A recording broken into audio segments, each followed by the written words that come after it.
ಎಲ್ಲ ಡಿಫೆನ್ಸ್ ಎಕ್ಸ್ಪೀರಿಯನ್ಸ್ಗಳಿಗೆ ನಿಮ್ಮ ವಯಸ್ಸು ಏನಾದರೂ 17 ವಯಸ್ಸಿನಿಂದ ಹಿಡಿದು 22 ವಯಸ್ಸಿನೊಳಗಡೆ ನೀವೇನಾದರೂ ಇದ್ರೆ ಸರ್ 10ನೇ ತರಗತಿ ಮೇಲೆ ಯಾವುದಾದ್ರೂ ಡಿಫೆನ್ಸ್ ಒಳಗಡೆ ಇರ್ತಕ್ಕಂಥ ಜಾಬ್ ಇನ್ಫಾರ್ಮೇಶನ್ ಬೇಕು ಸರ್. ಅದ್ರಾಗ ನಾನು ಕೂಡ ಸೈನ್ಯಕ್ಕೆ ಸೇರ್ಕೊಳ್ಬೇಕಂತ ಆಸೆಯನ್ನು ಹೊತ್ಕೊಂಡಿದ್ರೆ ನೌಕಾಪಡೆಯಲ್ಲಿ ಇಂಡಿಯನ್ ನೇವಿಯಲ್ಲಿ SSR MR ಮೆಡಿಕಲ್ ಅಸಿಸ್ಟೆಂಟ್ ಅಂತ ಹೇಳಿ 3 ತರಹದ ರಿಕ್ರೂಟ್ಮೆಂಟ್ಗಳನ್ನು ಮಾಡಿದ್ದಾರೆ. ಸೊ ನಿಮ್ಗೊಂದು ಗುಡ್ ಅಪ್ಡೇಟ್ ಅನ್ಕೊಳ್ಬಹುದು. ಆಲ್ರೆಡಿ ನಾನು ನಿನ್ನೆ ತಾನೇ ನಿಮ್ಗೆ ಇದ್ರ ಬಗ್ಗೆ ಶಾರ್ಟ್ ಆಗಿರ್ತಕ್ಕಂಥ ವಿಡಿಯೋನ ಮಾಡಿ ಅಪ್ಲೋಡ್ ಅನ್ನ ಮಾಡಿದೀನಿ ಸರ್. ಅದ್ರ ಬಗ್ಗೆ ಕಂಪ್ಲೀಟ್ ಆಗಿರ್ತಕ್ಕಂಥ ಇನ್ಫಾರ್ಮೇಶನ್ ಕೊಡಿ ಸರ್. ಯಾರೆಲ್ಲ ಈ ಹುದ್ದೆಗಳಿಗೆ ಅರ್ಜಿಗಳನ್ನ ಸಲ್ಲಿಸಬಹುದು, ವಯೋಮಿತಿ ಯಾವ ಡೇಟ್ ಆಫ್ ಬರ್ತ್ ಇದ್ರೆ ಯಾವ ಡೇಟ್ ಆಫ್ ಬರ್ತ್ ಒಳಗಡೆ ಹಾಕ್ಬೋದು ಸರ್. 2 ಡೇಟ್ ಆಫ್ ಬರ್ತ್ ಅನ್ನ ಕೊಟ್ಟಿದ್ದಾರೆ ಸರ್, ಕನ್ಫ್ಯೂಷನ್ ಆಗ್ತಾ ಇದೆ. ಅದರ ಜೊತೆಗೆ ನಮ್ಮ 10ನೇ ತರಗತಿ ಮಾರ್ಕ್ಸ್ ಕಾರ್ಡ್ದಲ್ಲಿ ಸರ್ ನಾವು 50% ಅಲ್ಲ ಸರ್ 80 ಮಾರ್ಕ್ಸ್ ಅನ್ನ ತಗೊಂಡಿದ್ವಿ. ಇಂಗ್ಲಿಷ್ ನಲ್ಲಿ ಕೂಡ ಕಡಿಮೆ ಇದ್ರೆ ನಡೀತದ ಅಂತಿರ್ತಕ್ಕಂಥ ವಿದ್ಯಾರ್ಥಿಗಳಾಯ್ತು. PUC ಯಲ್ಲಿ ಕೂಡ ಯಾವೆಲ್ಲ ಸಬ್ಜೆಕ್ಟ್ಗಳು ಬೇಕಾಗುತ್ತಾ, ನೆಕ್ಸ್ಟ್ ಫಿಸಿಕಲ್ ಏನೆಲ್ಲ ಇರ್ತದ, ಎಕ್ಸಾಮ್ ಸಿಲೆಬಸ್ ಏನು, ಎಷ್ಟು ಮಾರ್ಕ್ಸ್ ಇಂದ ಇರ್ತದ, ಕಂಪ್ಲೀಟ್ ಆಗಿರ್ತಕ್ಕಂಥ ಇಂಡಿಯನ್ ನೇವಿ ಪ್ರೋಸೆಸ್ ಅನ್ನ ಡೀಟೇಲ್ ಆಗಿ ಈ ವಿಡಿಯೋದಲ್ಲಿ ತಿಳಿಸ್ಕೊಡ್ತೀನಿ. ಕಂಪ್ಲೀಟ್ ಆಗಿ ನೋಡ್ಕೊಳ್ರಿ, ಏನು ಕೂಡ ಕನ್ಫ್ಯೂಷನ್ ಆಗ್ಲಾರ್ದಾಗೆ ಅಪ್ಡೇಟ್ ಅನ್ನ ಕೊಡ್ತಾ ಹೋಗ್ತೀನಿ. ನೀವೇನಾದ್ರೂ ಮೊದಲ ಬಾರಿಗೆ ನಮ್ಮ ಯೂಟ್ಯೂಬ್ ಚಾನೆಲ್ ಅನ್ನ ನೋಡ್ತಾ ಇದ್ರೆ, ಸೊ ಫಸ್ಟ್ ಟೈಮ್ ವಿಸಿಟ್ ಕೊಟ್ಟಿದ್ರೆ ಅಂದ್ರೆ ಕೆಳಗಡೆ ಕಾಣ್ತಿರುವಂತ ಸಬ್ಸ್ಕ್ರೈಬ್ ಬಟನ್ ಏನಿದೆಯಲ್ಲ, ಸೊ ಈ ಸಬ್ಸ್ಕ್ರೈಬ್ ಬಟನ್ ಅನ್ನ ಮಿಸ್ ಮಾಡದೇನೆ ಪ್ರತಿ ಒಂದು ವಿದ್ಯಾರ್ಥಿ ಕೂಡ ಸಬ್ಸ್ಕ್ರೈಬ್ ಮಾಡ್ಕೊಳ್ರಿ. ಸೊ ಈ ವಿಡಿಯೋನ ಎಲ್ಲರಿಗೂ ಕೂಡ ಹೆಲ್ಪ್ ಆಗುತ್ತಾ. ಸೊ ನಿಮ್ಮ ಕಡೆ ಅಂತ ಏನೂ ಕೂಡ ಸಹಾಯ ಮಾಡಕ್ ಆಗ್ಲಿಲ್ಲ ಅಂದ್ರೆ ಸೊ ಈ ವಿಡಿಯೋನ ಅವ್ರಿಗೆ ಶೇರ್ ಮಾಡ್ರಿ, ಸಹಾಯವಾಗುತ್ತಾ. ನೋಡ್ಕೊಡ್ರಿ, MR ಅಂದ್ರೆ ಸೊ 10ನೇ ತರಗತಿ ಮೇಲೆ ಕಾಲ್ಫಾರ್ಮ್ ಅನ್ನ ಮಾಡಿರ್ತಕ್ಕಂಥ MR ಅಂದ್ರೆ ನಿಮ್ಗ 10th ಬೇಸ್ ಮೇಲೆ MR ಹುದ್ದೆಯನ್ನ ಕಾಲ್ಫಾರ್ಮ್ ಮಾಡಿದ್ದಾರೆ. SSR ಬಂದ್ಬಿಟ್ಟು ನೋಡ್ಕೊಳ್ರಿ 12ನೇ ತರಗತಿ ಮುಗಿದಿರ್ತಕ್ಕಂಥ ವಿದ್ಯಾರ್ಥಿಗಳಿಗೆ ಮಾತ್ರ SSR ಅಪ್ಲಿಕೇಶನ್ ಇರುತ್ತೆ. ನೆಕ್ಸ್ಟ್ ಮೆಡಿಕಲ್ ಅಸಿಸ್ಟೆಂಟ್ ಕೂಡ PUC ಯಲ್ಲಿ ಸೈನ್ಸ್ ಮುಗಿಸಿರ್ಬೇಕು. ಅದರ ಜೊತೆಗೆ SSR ಹಾಕೋರು ಸೈನ್ಸ್ ಮುಗಿದಿರ್ತಕ್ಕಂಥ ವಿದ್ಯಾರ್ಥಿಗಳಿಗೆ ಮಾತ್ರ ಅವಕಾಶ ಇರ್ತತಿ ಸರ್. ಇವಾಗ ನಾವು ಆರ್ಟ್ಸ್ ಮುಗಿದಿದೆ ಸರ್, ಕಾಮರ್ಸ್ ಮುಗಿದಿದೆ, ನಾವು ಕೂಡ ಅಪ್ಲಿಕೇಶನ್ ಅನ್ನ ಹಾಕಬಹುದು ಅಂತ ಕೇಳ್ತಿರ್ತಕ್ಕಂಥ ವಿದ್ಯಾರ್ಥಿಗಳು ನೀವು MR ಹುದ್ದೆಗೆ ಅರ್ಜಿಗಳನ್ನ ಸಲ್ಲಿಸಬಹುದು.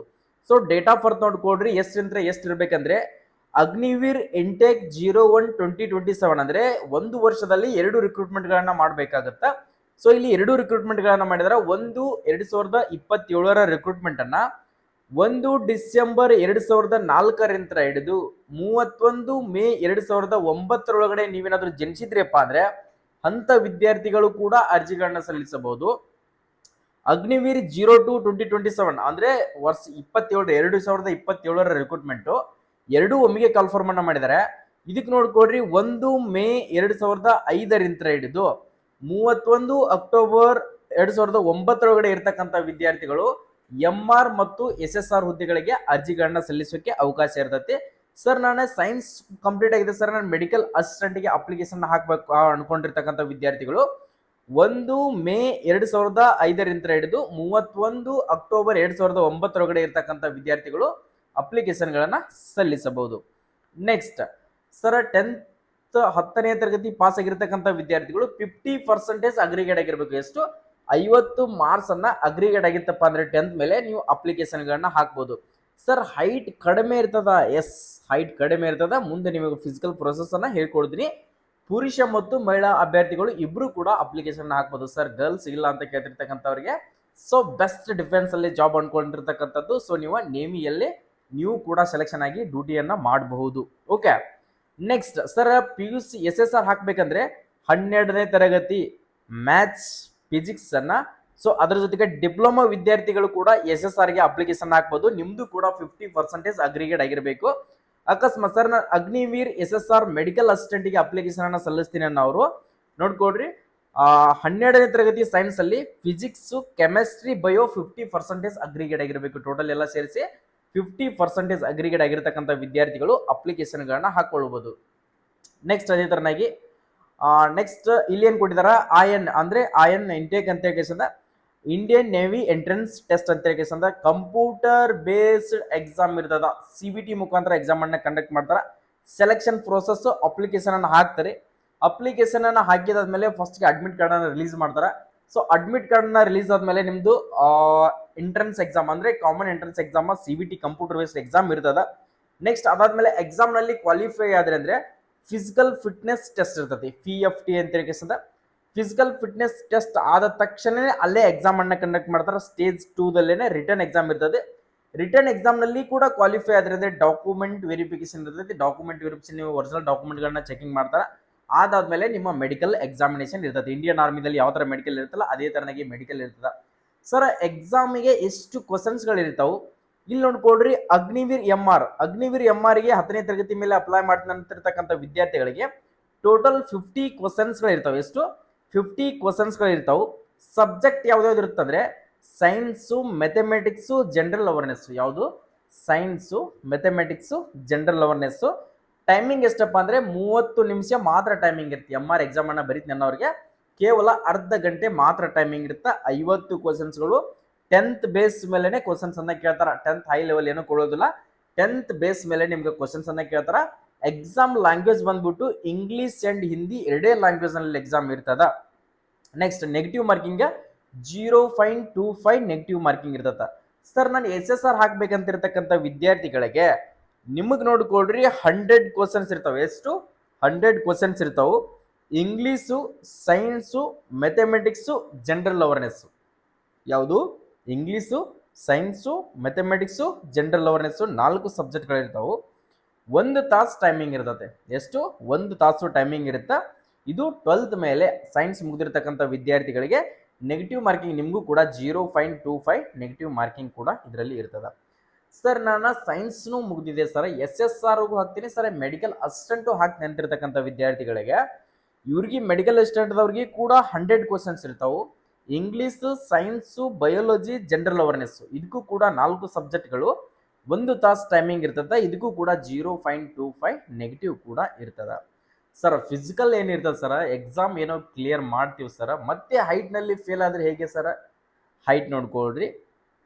ಎಷ್ಟಪ್ಪ ಅಂದರೆ 157 ಸೆಂಟಿಮೀಟರ್ ಹೈಟ್ ಇರ್ತಕ್ಕಂಥ ವಿದ್ಯಾರ್ಥಿಗಳು ಪ್ರತಿಯೊಬ್ಬರು ಆಲ್ಮೋಸ್ಟ್ ಆಲ್ ಎಕ್ಸಾಮ್ ಕ್ಲಿಯರ್ ಆಗಿರ್ತಕ್ಕಂಥ ವಿದ್ಯಾರ್ಥಿಗಳು ಇಂಡಿಯನ್ ನೇವಿದಲ್ಲಿ ಯಾರು ಕೂಡ ಫೇಲ್ ಆಗೋದೇ ಇಲ್ಲ. ಯಾರು ಕೂಡ ಫೇಲ್ ಆಗೋದಿಲ್ಲ. ಫಸ್ಟ್ ಆಫ್ ಆಲ್ ಎಕ್ಸಾಮ್ ಅನ್ನ ಫೇಸ್ ಮಾಡ್ರಿ. ಮಹಿಳೆಯರಿಗೆ ಕೂಡ ಹೇಳ್ತಾ ಇದ್ದೀನಿ, ಪುರುಷರಿಗೆ ಕೂಡ ಹೇಳ್ತಾ ಇದ್ದೀನಿ, ಫಸ್ಟ್ ಎಕ್ಸಾಮ್ ಕ್ಲಿಯರ್ ಮಾಡ್ಕೊಡ್ರಿ. ಮುಂದೆ 100% ಫಿಸಿಕಲ್ ಕ್ವಾಲಿಫೈ ಆಗ್ತೀರಾ. ಫಿಸಿಕಲ್ಗೆ 3 ಚಾನ್ಸಸ್ಗಳು ಇರ್ತಾವೆ. ಸೊ 3 ಚಾನ್ಸಲ್ಲಿ 1 ಚಾನ್ಸ್ ಆದರೂ ಕ್ಲಿಯರ್ ಮಾಡ್ಕೊಳ್ತಾರೆ. 157 ಸೆಂಟಿಮೀಟರ್ ಹೈಟ್ ಬೇಕು. ರನ್ನಿಂಗ್ ನೋಡ್ಕೊಡ್ರಿ, 1600 ಮೀಟರ್ ರನ್ನಿಂಗ್ ಇರುತ್ತೆ. ಎಷ್ಟು? 16 ಮೀಟರ್ 400 ಮೀಟರ್ ಟ್ರ್ಯಾಕ್ ಅನ್ನ 4 ರೌಂಡ್ ಅನ್ನು ಓಡಬೇಕಾಗುತ್ತೆ. ಪುರುಷರಿಗೆ 6.5 ನಿಮಿಷ ಟೈಮಿಂಗ್ ಇರುತ್ತೆ. ಎಷ್ಟು? 6 ನಿಮಿಷ 30 ಸೆಕೆಂಡ್ ಟೈಮಿಂಗ್ ಇರುತ್ತೆ. ಸ್ಕ್ವಾಟ್ಸು 20 ಇರ್ತಾವೆ, ಪುಷ್ಅಪ್ಸು 15 ಇರ್ತಾವೆ, ಸಿಟಪ್ಸು 15 ಇರ್ತಾವೆ. ಮಹಿಳೆಯರಿಗೆ 16 ಮೀಟರ್ ರನ್ನಿಂಗ್ ಸೇಮ್ ಇರ್ತದ. 8 ನಿಮಿಷದ ಹೊರಗಡೆ ಟೈಮಿಂಗ್ ಇರುತ್ತೆ. ಎಷ್ಟು? ರನ್ನಿಂಗಿಗೆ 8 ನಿಮಿಷದ ಹೊರಗಡೆ ಟೈಮಿಂಗ್ ಇರ್ತದೆ. ಸ್ಕ್ವಾಟ್ಸ್ 15 ಇರ್ತಾವೆ, ಪುಷ್ಅಪ್ಸ್ ಮಹಿಳೆಯರಿಗೆ ಇರೋದಿಲ್ಲ, ಸಿಟಪ್ಸು 10 ಇರ್ತಾವೆ. ಸೊ ಇವಕ್ಕೆಲ್ಲದಕ್ಕೂ ಕೂಡ 1 ನಿಮಿಷ ನಿಮ್ಗೆ ಟೈಮಿಂಗ್ ಕೂಡ ಇರ್ತದ. ಸರ ಎಲ್ಲನೂ ಕೂಡ ಕಂಪ್ಲೀಟ್ ಆಯ್ತು ಸರ, ಎಲ್ಲನೂ ಕೂಡ ಇನ್ಫಾರ್ಮೇಶನ್ ಸಿಕ್ಕಾಯಿತು. ಅಪ್ಲಿಕೇಶನ್ ಯಾವಾಗ ಹಾಕೋದು ಸರ? ಅಪ್ಲಿಕೇಶನ್ ಸ್ಟಾರ್ಟ್ ಆಗಿದೆ ಅಂತ ಕೇಳ್ತಿರ್ತಕ್ಕಂಥ ವಿದ್ಯಾರ್ಥಿಗಳಿಗೆ ಆನ್ಲೈನ್ ಮುಖಾಂತರ ನೋಡ್ರಿ, ನೋಟಿಫಿಕೇಶನ್ ನಿನ್ನೆ ತಾನೇ ರಿಲೀಸ್ ಮಾಡಿದ್ದಾರೆ. ಅರ್ಜಿ ಸಲ್ಲಿಸುವ ದಿನಾಂಕ ಬಂದ್ಬಿಟ್ಟು ಕೇವಲ ಮಾರ್ಚ್ 14ನೇ ತಾರೀಕಿಗೆ ಅಪ್ಲಿಕೇಶನ್ ಕೂಡ ಸ್ಟಾರ್ಟ್ ಆಗುತ್ತೆ. ಯಾವಾಗ? ಮಾರ್ಚ್ 14th ಆನ್ಲೈನ್ ಮುಖಾಂತರ ಅಪ್ಲಿಕೇಶನ್ ಸ್ಟಾರ್ಟ್ ಆಗುತ್ತೆ. 550 ರೂಪಾಯಿ ಅಪ್ಲಿಕೇಶನ್ ಫೀಸ್ ಇರುತ್ತೆ. ಇದರಲ್ಲಿ ಯಾವುದೇ ತರನಾದಂಥ category SC ST OBC general EWS ಏನು ಕೂಡ ಸಂಬಂಧ ಪಡೋದಿಲ್ಲ. ಜಸ್ಟ್ ಎಲ್ಲರೂ ಕೂಡ 550 ರೂಪಾಯಿ, ಪುರುಷರಿರಲಿ ಸೊ ಮಹಿಳೆಯರಿರಲಿ 550 ರೂಪಾಯಿ DD ಅನ್ನು ಕಟ್ಟಲೇಬೇಕು. ಮಾರ್ಚ್ 14ಗೆ ಅಪ್ಲಿಕೇಶನ್ ಸ್ಟಾರ್ಟ್ ಆಗಿ ಕೊನೆಯ ದಿನಾಂಕ ಬಂದ್ಬಿಟ್ಟು 6 ಏಪ್ರಿಲ್ 2026ಗೆ ಅರ್ಜಿ ಕೂಡ ಕ್ಲೋಸ್ ಆಗುತ್ತೆ. ಸರ್ ಅಪ್ಲಿಕೇಶನ್ ಹಾಕುವಾಗ ಒಂಚೂರು ಮಿಸ್ಟೇಕ್ ಆಗಿದೆ. ಸೊ ಸ್ಪೆಲ್ಲಿಂಗ್ ಪ್ರಾಬ್ಲಮ್ ಆಗಿದೆ, ಸೊ ಜಿಮೇಲ್ ಪ್ರಾಬ್ಲಮ್ ಆಗಿದೆ, ಅಡ್ರೆಸ್ ಪ್ರಾಬ್ಲಮ್ ಆಗಿದೆ ಸರ್, ಮಾರ್ಕ್ಸ್ ಆ್ಯಡ್ ಮಾಡೋದು ಮಿಸ್ಟೇಕ್ ಆಗಿದೆ ಅಂತಿರ್ತಕ್ಕಂಥ ವಿದ್ಯಾರ್ಥಿಗಳಿಗೆ ಕರೆಕ್ಷನ್ ವಿಂಡೋ ಓಪನ್ ಆಗುತ್ತೆ. ಕರೆಕ್ಷನ್ ವಿಂಡೋ ಯಾವಾಗ ಓಪನ್ ಆಗುತ್ತೆ ಅಂದರೆ ಏಪ್ರಿಲ್ 10 ಮತ್ತು 11 2 ದಿನ ನೀವು ಕರೆಕ್ಷನ್ ಅನ್ನು ಮಾಡ್ಕೋಬಹುದು. ಯಾವಾಗ? ಏಪ್ರಿಲ್ 2026 ನೀವು 10 ಮತ್ತು 11ನೇ ತಾರೀಕಿಗೆ ಕರೆಕ್ಷನ್ ವಿಂಡೋನ ಓಪನ್ ಮಾಡ್ಕೋಬಹುದು. ಸರ್ ಎಕ್ಸಾಮ್ ಯಾವಾಗ ನಡೀತದ? ಎಕ್ಸಾಮ್ ಬಂದ್ಬಿಟ್ಟು ಅಗ್ನಿವೀರದರ್ಕಿನ ಮುಂಚೆನೆ, ಇಂಡಿಯನ್ ಆರ್ಮಿ ಅಗ್ನಿವೀರದರ್ಕಿನ ಮುಂಚೆನೆ ಎಕ್ಸಾಮ್ ಅನ್ನು ನಡೆಸ್ತಾರ. ಮೇದಲ್ಲೇ ಎಕ್ಸಾಮ್ ಇರ್ತದೆ. ಮೇ 2026ಗೆ ನಿಮ್ಮ ಎಕ್ಸಾಮ್ ಮೇ ತಿಂಗಳಲ್ಲಿ 100% ಎಕ್ಸಾಮ್ ನಡೀತದ. ಈ ಎಕ್ಸಾಮ್ಗಳು ಯಾವುದೇ ತರನಂತ ಕಾರಣದಿಂದ ಮುಂದಕ್ಕೆ ಹೋಗೋದಿಲ್ಲ. ಮೇದಲ್ಲಿ ನಿಮ್ಮ ಕನ್ಫರ್ಮೇಷನ್ ಆಗಿ ಎಕ್ಸಾಮ್ಗಳು ಕಂಡಕ್ಟ್ ಮಾಡ್ತಾರೆ. ನಿಮ್ಮ ರಿಸಲ್ಟ್ ಬಂದ್ಬಿಟ್ಟು ಮೇ ಎಂಡಿಗೆ ಅಥವಾ ಜೂನ್ದಾಗ ನಿಮ್ಮ ರಿಸಲ್ಟ್ ಅನೌನ್ಸ್ಮೆಂಟ್ ಅನ್ನ ಮಾಡ್ತಾರೆ. ಇವಾಗ ಮೇ ಎಂಡಿಗೆ ಅಥವಾ ಜೂನ್ದಾಗ ನಿಮ್ಮ ರಿಸಲ್ಟ್ ಅನ್ನ ಅನೌನ್ಸ್ಮೆಂಟ್ ಅನ್ನ ಮಾಡ್ತಾರೆ. ಸೊ ಇದ್ರ ಬಗ್ಗೆ ಡೀಟೇಲ್ ಆಗಿ ಇನ್ಫಾರ್ಮೇಶನ್ ಸಿಕ್ತಿ ಅಂತ ಅನ್ಕೊಳ್ತೀನಿ. ಎಕ್ಸಾಮ್ ಡೀಟೇಲ್ಸ್ ಹೇಳಿದೆ, ಸೊ ಫಿಸಿಕಲ್ ಡೀಟೇಲ್ಸ್ ಹೇಳಿದೆ. ಸರ್ ಅಪ್ಲಿಕೇಶನ್ ಅನ್ನ ಹಾಕಬೇಕಾದ್ರೆ ಏನೆಲ್ಲ ದಾಖಲಾತಿಗಳು ಬೇಕಾಗ್ತಾವು? ಡಾಕ್ಯುಮೆಂಟ್ಸ್ ನೋಡ್ರಿ, ಸೈಬರ್ ಸೆಂಟರ್ಗೆ ಹೋಗ್ಬೇಕಾದ್ರೆ ನಿಮ್ಮ 10ನೇ ತರಗತಿ original marks card, original Aadhaar card, next recent ಆಗಿರ್ತಕ್ಕಂಥ ಪಾಸ್ಪೋರ್ಟ್ ಸೈಜ್ ಫೋಟೋಸು, ನೆಕ್ಸ್ಟ್ ನಿಮ್ಮ ಸಿಗ್ನೇಚರು, ನಿಮ್ಮ ಮೊಬೈಲು, ನಿಮ್ಮ ಚಾಲು ಇರ್ತಕ್ಕಂಥ ಜಿಮೇಲ್ ಐ ಡಿ, ನೆಕ್ಸ್ಟ್ ನಿಮ್ಮದು ಏನಪ್ಪಾ ಅಂದರೆ ಡೊಮೆನ್ಷಿಯಲ್ ಸರ್ಟಿಫಿಕೇಟನ್ನು ಇನ್ನೂ ಯಾರು ತೆಗೆಸಿಲ್ಲ ಕಡ್ಡಾಯವಾಗಿ ತೆಗೆಸಲೇಬೇಕು. ಡೊಮೆನ್ಷಿಯಲ್ ಸರ್ಟಿಫಿಕೇಟನ್ನು ಇನ್ನೂ ತೆಗೆಸಿರಲ್ಲ. ನಿವಾಸ ಪ್ರಮಾಣ ಪತ್ರ ಅಂತ ಹೇಳಿದ ನಾಡ ಕಚೇರಿಯಲ್ಲಿ ಸರ್ ಡೊಮೆನ್ಷಿಯಲ್ ಸರ್ಟಿಫಿಕೇಟ್ ಅರ್ಜಿಯನ್ನು ಸಲ್ಲಿಸಬೇಕು ಅನ್ಕೊಂಡಿನಿ ಅಂತಿರ್ತಕ್ಕಂಥ ವಿದ್ಯಾರ್ಥಿಗಳು ನಾಳೆ ಹೋಗಿ ಪ್ರತಿಯೊಬ್ಬರು ಕೂಡ ಡೊಮೆನ್ಷಿಯಲ್ ಸರ್ಟಿಫಿಕೇಟ್ಗೆ ಅರ್ಜಿಗಳನ್ನ ಸಲ್ಲಿಸ್ಕೊಡ್ರಿ. ಇಂಗ್ಲೀಷ್ನಲ್ಲಿ ಬರ್ತದೆ. ಸೊ 1 year ವ್ಯಾಲಿಡಿಟಿ ಇರ್ತದ. ಆ ಸರ್ಟಿಫಿಕೇಟ್ ಅನ್ನ ತೆಗೆಸ್ಕೊಳ್ಳೇಬೇಕು. ಅದರೊಳಗಡೆ ಅಪ್ಲಿಕೇಶನ್ ಅನ್ನು ಹಾಕುವಾಗ RD ನಂಬರು ಕೂಡ ಹಾಕಬೇಕು. ಅದ್ರ ಜೊತೆಗೆ ಅದನ್ನ ಸ್ಕ್ಯಾನ್ ಮಾಡಿ ಅಪ್ಲೋಡ್ ಅನ್ನ ಮಾಡಬೇಕಾಗುತ್ತಾ. ಇಷ್ಟ ನಿಮ್ಮ ಹತ್ರ ಡಾಕ್ಯುಮೆಂಟ್ಗಳು ಇದ್ದುವಪ್ಪ ಅಂದ್ರೆ ನೀವು ಆಲ್ರೆಡಿ ನನ್ನ ಹತ್ರ ಇದೆ ಅಂತಂದ್ರೆ 14ನೇ ತಾರೀಕಿಗೆ ಹೋಗಿ ಡೈರೆಕ್ಟ್ ಆಗಿ ಅಪ್ಲಿಕೇಶನ್ಗಳನ್ನ ಹಾಕ್ರಿ. ಅದರ ಜೊತೆಗೆ ನಿಮ್ದು ಟೋಟಲಿ 3 ಲೈವ್ ಫೋಟೋಗಳು ತಗೋತೈತಿ. ಸೊ ಲೈವ್ ಫೋಟೋನ ಅಪ್ಲೋಡ್ ಮಾಡಬೇಕಾಗತ್ತಾ. ನೀವೆಲ್ಲಿ ಕೂಡ ಮೊಬೈಲ್ದಾಗ ಗುದ್ದಾಡಕ್ ಹೋಗ್ಬೇಡ್ರಿ. ಇಲ್ಲ ಸರ್ವರ್ ತುಂಬಾನೇ ಬಿಸಿ ಇರುತ್ತೆ. ಸರ್ ಸರ್ವರ್ ಬಿಸಿ ಇದೆ ಅಂತ ಹೇಳಿ ಅಪ್ಲಿಕೇಶನ್ ಅನ್ನ ಹಾಕೋದು ಬಿಟ್ರೆ ಅದು ನಿಮ್ಮ ತಪ್ಪು. ಆನ್ಲೈನ್ ಸೆಂಟರ್ಗೆ ಸೊ ಅವ್ರಿಗೆ ರಿಕ್ವೆಸ್ಟ್ ಮಾಡ್ಕೊಂಡು ಸರ್ ಇದೊಂದು ಹೇಗಾದ್ರೂ ಮಾಡಿ ಅಪ್ಲಿಕೇಶನ್ ಅನ್ನ ಹಾಕಿ ಅಂದ್ರೆ ಸೊ 100% ಲೇಟ್ ಆದ್ರೂ ಪರವಾಗಿಲ್ಲ ನಿಮ್ಗೆ ಅಪ್ಲಿಕೇಶನ್ ಅನ್ನ ಹಾಕಿ ಕೊಡ್ತಾರೆ. ಸುಮ್ಮನೆ ಟೈಮ್ ಪಾಸಿಗೆ ಕಾಲೇಜ್ಗೆ ಹೋಗೋದು, ಕಾಲೇಜ್ ಹೋದ ಟೈಮ್ದಲ್ಲಿ ಇದೊಂದು ಅಪ್ಲಿಕೇಶನ್ ಹಾಕ್ರಿ ಅಂತ ಹೇಳಿ ಅವ್ರ ಮುಂದೆ ಡಾಕ್ಯುಮೆಂಟ್ ಇಟ್ಟು ಬರೋದು, ಆ ಥರ ಯಾರು ಕೂಡ ಅಪ್ಲಿಕೇಶನ್ ಅನ್ನ ಹಾಕಕ್ಕೆ ಹೋಗೋದಿಲ್ಲ. ನೀವು ಟೈಮ್ ತಗೊಂಡು ಅವ್ರಿಗೆ ಒಂದು ಸ್ವಲ್ಪ ಟೈಮ್ ಕೊಟ್ಟು ಅಪ್ಲಿಕೇಶನ್ಗಳನ್ನ ಹಾಕ್ಕೊಂಡ್ರೆ ಈ ಸರಿ ನೀವು ಇಂಡಿಯನ್ ಆರ್ಮಿ ವೈಟ್ ಅರ್ಬಿ ಕಾನ್ಫಿಡೆಂಟ್ ಆಗಿ ಹಾಕ್ಕೊಳ್ತೀರಾ. ಸೊ ಏನೇ ಡೌಟ್ ಇದ್ರೆ ಸೊ ಇಂಡಿಯನ್ ನೇವಿಗೆ ಇನ್ನೂ ಕೂಡ ಸರ್ ನಮ್ಗೆ ಇದರಲ್ಲಿ ಡೌಟ್ ಇದೆ ಅಂತಿರ್ತಕ್ಕಂಥ ವಿದ್ಯಾರ್ಥಿಗಳು ಏನು ಮಾಡ್ಬೇಕಂದ್ರೆ ಸೊ ಕಾಲ್ ಮಾಡುವಂಥ ಅವಶ್ಯಕತೆ ಇಲ್ಲ. ಕೆಳಗಡೆ ಕೊಟ್ಟಿರ್ತಕ್ಕಂಥ ಕಮೆಂಟ್ ಬಾಕ್ಸ್ ಇದೆ. ಸೊ ಕಮೆಂಟ್ ಸೆಕ್ಷನ್ದಲ್ಲಿ ಪ್ರತಿ ಒಂದು ವಿದ್ಯಾರ್ಥಿ ಕೂಡ ಈ ಸರಿ ಸರ್ ನಾನು ಇಂಡಿಯನ್ ನೇವಿಗೆ ಏನು ಡೌಟ್ ಇಲ್ಲ ಅಂತಿರ್ತಕ್ಕಂಥ ವಿದ್ಯಾರ್ಥಿಗಳು ನೇವಿ MR ಹಾಕ್ನವರು MR ಜೊತೆಗೆ ಸೊ MR ಅಂತ ಕಮೆಂಟ್ ಹಾಕಿ, SSR ಹಾಕ್ನವರು SSR ಅಂತ ಕಮೆಂಟ್ ಹಾಕಿ, ಸೊ ಮೆಡಿಕಲ್ ಅಸಿಸ್ಟೆಂಟ್ ಹಾಕ್ನವರು ಮೆಡಿಕಲ್ ಅಸಿಸ್ಟೆಂಟ್ ಅಂತ ಕಮೆಂಟ್ ಹಾಕಿ, ಏನೋ ಡೌಟ್ ಇರ್ತಕ್ಕಂಥ ವಿದ್ಯಾರ್ಥಿಗಳು ಡೌಟ್ ಅನ್ನು ಹಾಕಿ. ಸೊ ಎಷ್ಟು ನಮ್ಮ ಕರ್ನಾಟಕದಲ್ಲಿ ಟೋಟಲಿ ವೇಕೆನ್ಸಿಗಳಪ್ಪ ಅಂದ್ರೆ 6,000 ಮಟ್ಟ, 5ರಿಂದ 6,000 ಮಟ್ಟ ವೇಕೆನ್ಸಿ ಇರ್ತಾವೆ ಆಲ್ ಓವರ್ ಇಂಡಿಯಾದಲ್ಲಿ. ಸೊ ಕಾನ್ಫಿಡೆಂಟ್ ಆಗಿ ಸೊ ಸ್ಟೇಟ್ ವೈಸ್ ಕಟಪ್ ನಿಂದಿರುತ್ತೆ. ಹೋದ್ ಸರಿ ನೋಡ್ಕೊಳ್ಬಹುದು MR ಎಷ್ಟು ಕಟಪ್ ನಿಂತಿತ್ತಪ್ಪ ಅಂದ್ರೆ 24, 25 ಮಟ್ಟ 50 ಮಾರ್ಕ್ಸಿಗೆ 25 ಮಟ್ಟ ಕಟಪ್ ನಿಂತಿತ್ತು. SSR ಬಂದ್ಬಿಟ್ಟು ನೋಡ್ಕೊಳ್ರಿ 19, 18, 20 ಮಟ್ಟ ಕಟಪ್ ನಿಂತಿತ್ತು. ಆ ಕಾರಣಕ್ಕೋಸ್ಕರ ಹೇಳ್ತೀನಿ ಕಟಪ್ ಕಡಿಮೆ ನಿಂದಿರುತ್ತೆ. ಯಾವ ಕಾರಣಕ್ಕೋಸ್ಕರಪ್ಪ ಅಂದ್ರೆ ಸರ್ವರ್ ಬಿಸಿ ಇರುತ್ತೆ, ಅಪ್ಲಿಕೇಶನ್ ಹಾಕಿರೋದಿಲ್ಲ. ಸೊ ಒಂಚೂರು ಎಕ್ಸಾಮ್ ಟಫ್ ಇರುತ್ತೆ. ಎಕ್ಸಾಮ್ ಟಫ್ ಅಂದ್ರೆ ಅಷ್ಟೇ ಹೆವಿ ಟಫ್ ಇರೋದಿಲ್ಲ. ಅದನ್ನ ಯಾರು ಸ್ಟಡಿ ಮಾಡ್ತಿರಲ್ಲ ಅವ್ರ ಎಕ್ಸಾಮ್ ಅಂಕಿ ಕ್ವಾಲಿಫೈ ಮಾಡ್ತೀರಾ. ಸೊ ಅದನ್ನ ಕ್ವಾಲಿಫೈ ಮಾಡಿಸುವಂತ ಉದ್ದೇಶ ನಮ್ದಿದೆ. ನಾವು ನಿಮ್ಗೆ ಎನಿ ಟೈಮ್ ಸಪೋರ್ಟ್ ಅನ್ನ ಮಾಡ್ತೀವಿ. ಸೊ ನಮ್ಮ ಜೊತೆಗೆ ನೀವು ಎನಿ ಟೈಮ್ ಅಪ್ಡೇಟ್ ಬಗ್ಗೆ ಕಾಂಟ್ಯಾಕ್ಟ್ ಅನ್ನ ಇರ್ರಿ. ಸೊ ಕಾಂಟ್ಯಾಕ್ಟ್ ಇರೋದಂದ್ರೆ ಡೈಲಿ ಕಾಲ್ ಮಾಡೋದಲ್ಲ, ನಮ್ಮ ಯೂಟ್ಯೂಬ್ ಚಾನಲ್ ಅನ್ನ ಫಾಲೋ ಮಾಡಿದ್ರೆ ಸಾಕು. ಪ್ರತಿ ಒಂದು ಇನ್ಫಾರ್ಮೇಶನ್ ನಿಮ್ಗೆ ಸಿಗ್ತದ. ಯಾವುದೇ ಇಂಡಿಯನ್ ನೇವಿ ಆಗಿರಲಿ, ಏರ್ಫೋರ್ಸ್ ಆಗಿರಲಿ, ಆರ್ಮಿ ಆಗಿರಲಿ, ಸೊ ಈ ಥರಲ್ಲಿ ಸಿವಿಲಿಯನ್ ಪೋಸ್ಟ್ಗಳನ್ನ ಕಾಲ್ಫರ್ ಮಾಡ್ತಾರ. 10th ಇಂದ ಹಿಡಿದು ನೀವು ಡಬಲ್ ಡಿಗ್ರಿ ಕಂಪ್ಲೀಟ್ ಮಾಡಿರ್ತಕ್ಕಂಥ ವಿದ್ಯಾರ್ಥಿಗಳಿಗೆ ಕರ್ನಾಟಕದಲ್ಲೇ ಇನ್ಫಾರ್ಮೇಶನ್ ಫ್ಯಾಕ್ಟ್ರಿನೇ ಅನ್ಕೊಳ್ಬಹುದು. ಎಲ್ಲ ಇನ್ಫಾರ್ಮೇಶನ್ ನಮ್ಮ HJ ಪ್ಯಾರಾಮಿಲಿಟರಿ ಅಂಡ್ ಯೂಟ್ಯೂಬ್ ಚಾನಲ್ದಲ್ಲಿ ನಿಮ್ಗೆ ಸಿಗ್ತಾನೆ ಇರ್ತದ. ಸೊ ಆ ಕಾರಣಕ್ಕೋಸ್ಕರ ಏನ್ ಮಾಡ್ಬೇಕಪ್ಪ ಅಂದ್ರೆ ಸೊ ನಾವು ಕೊಟ್ಟಿರ್ತಕ್ಕಂಥ ಮಾಹಿತಿ ನಿಮ್ಗೆ ಇಷ್ಟ ಆಗಿತ್ತು, ಹೆಲ್ಪ್ ಆಗಿತ್ತು ಅಂದಿದ್ರೆ ನಮ್ಮ ಯೂಟ್ಯೂಬ್ ಚಾನಲ್ಗೆ ಸೊ ಒಂದು ಲೈಕ್ ಮಾಡ್ರಿ. ವಿಡಿಯೋನ ಪ್ರತಿಯೊಬ್ಬ ನಿಮ್ಮ ಬ್ರದರ್ ಸಿಸ್ಟರ್ ಯಾರಾದ್ರಿಗೆ ಅವ್ರಿಗೊಂದು ಸಹಾಯ ಆಗುತ್ತಾ ಶೇರ್ ಮಾಡ್ರಿ. ಕೆಳಗಡೆ ಕಾಣ್ತಿರ್ತಕ್ಕಂಥ ಸಬ್ಸ್ಕ್ರೈಬ್ ಬಟನ್ ಏನಿದೆಯಲ್ಲ, ಈ ಸಬ್ಸ್ಕ್ರೈಬ್ ಬಟನ್ ಅನ್ನು ಒತ್ಕೊಂಡ್ರೆ ನೀನು 2026, 27ರಲ್ಲಿ 100% ನೌಕರಿ ಮಾಡ್ತೀಯಾ. ಆ ಥರ ಅಪ್ಡೇಟ್ಗಳು ಇದರಲ್ಲಿ ಸಿಗ್ತಾವೆ. ಸೊ ಈ PDF ಏನಾದರೂ ಬೇಕಾಗಿತ್ತು ಸರ್, ನಾವು ಆಫೀಸಿಯಲ್ PDFಗಳನ್ನು ನೋಡ್ಕೊಳ್ಬೇಕು ಅನ್ಕೊಂಡಿರ್ತಕ್ಕಂಥ ವಿದ್ಯಾರ್ಥಿಗಳು ಕೆಳಗಡೆ ಡಿಸ್ಕ್ರಿಪ್ಷನ್ ಬಾಕ್ಸ್ನಲ್ಲಿ ಹೋಗ್ರಿ.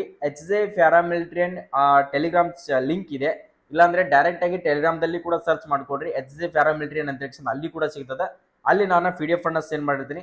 ಶಾರ್ಟ್ಸ್ ಆಗಿರ್ತಕ್ಕಂಥ ಅಪ್ಡೇಟ್ಗಳು ಬೇಕಾಗಿದ್ರೆ ನಮ್ಮ ಇನ್ಸ್ಟಾ ಫ್ಯಾಮಿಲಿಯಲ್ಲಿ 1,20,000 ಜನಗಳು ಫಾಲೋವರ್ಸ್ ಇದ್ದಾರೆ. ಅಲ್ಲಿ ಹೋಗಿ ಫಾಲೋ ಮಾಡ್ಕೊಡ್ರಿ. ಅಲ್ಲಿ ಕೂಡ HJ ಪ್ಯಾರಾಮಿಲಿಟರಿ ಅಂತ ಇದೆ. ಸೊ ಅಲ್ಲಿ ಕೂಡ ನಿಮ್ಗೆ ಶಾರ್ಟ್ಸ್ ಆಗಿರ್ತಕ್ಕಂಥ ಅಪ್ಡೇಟನ್ನು ಕೊಡ್ತೀನಿ. ಸೊ ಎಲ್ಲರಿಗೂ ಕೂಡ ನಮಸ್ತೆ, ಜೈ ಹಿಂದ್, ಜೈ ಕರ್ನಾಟಕ.